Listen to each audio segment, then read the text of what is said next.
I decided to spruce up my Seiko 5 a little bit, and to do that, I'm going to make a leather band for it. The Seiko 5 is a great watch, but since I've gotten it, I haven't really worn it that much, and it's mainly because I'm not crazy about the nylon band that came with it, so hopefully I'll like it more with the DIY leather band that I'm going to put on there. Let's see how it turns out. The leather I'm using for this project is Weaver's Sao Paulo double shoulder. It's a 3 to 4 ounce leather, which I think is a good weight for this project because I'm going to be folding it over in order to double up the band so that I can glue a piece of leather in between the layers and so that the tops have a place for the band connectors to slide through. I took the old bands off the watch and used them to make a rough outline. I knew that I'd be using a straight edge, so I wasn't too worried about getting this perfect. I just needed the exact width to be right so that it would fit properly when I attach it back to the watch. I'm going to hold on to the old bands so that I can use them as a template for next time I want to make these bands. When I started cutting out the bands, I only cut one side at first so that I would have one nice edge to line up when I started gluing. And then when the glue was dried, I knew that they'd be bonded and I could cut for a nice clean edge on the other side as well. I'm putting a small piece of leather in between the layers to give the bands a fuller look and some texture. I've never done this before, so I didn't know how it was going to impact the stitching, and it eventually did impact one part of the long band. I knew that I wanted one clean side for the gluing, but I didn't know how far to inset that new texture piece in between.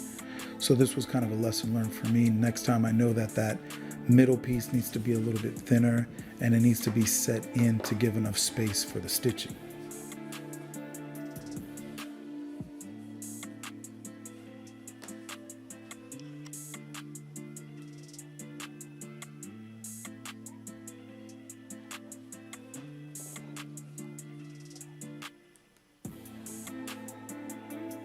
As I said, the stitching didn't go great on this project. It's not as clean as it could have been because I was so close to the edge on that long band, and I doubled back at the tops one time too much, I think, so that it makes the stitching a little too noticeable right there next to the watch.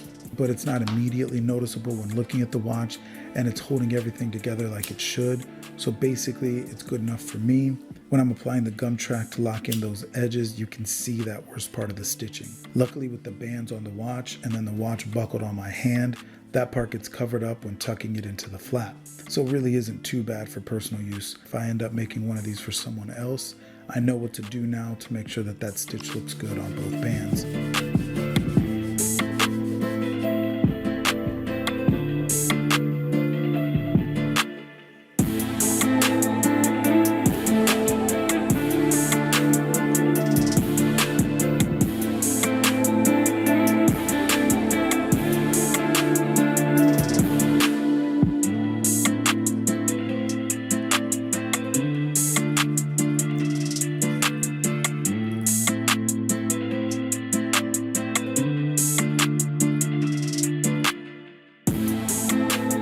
In the end, it came together pretty nicely and I'm happy with it. The new band definitely improves the look of the watch.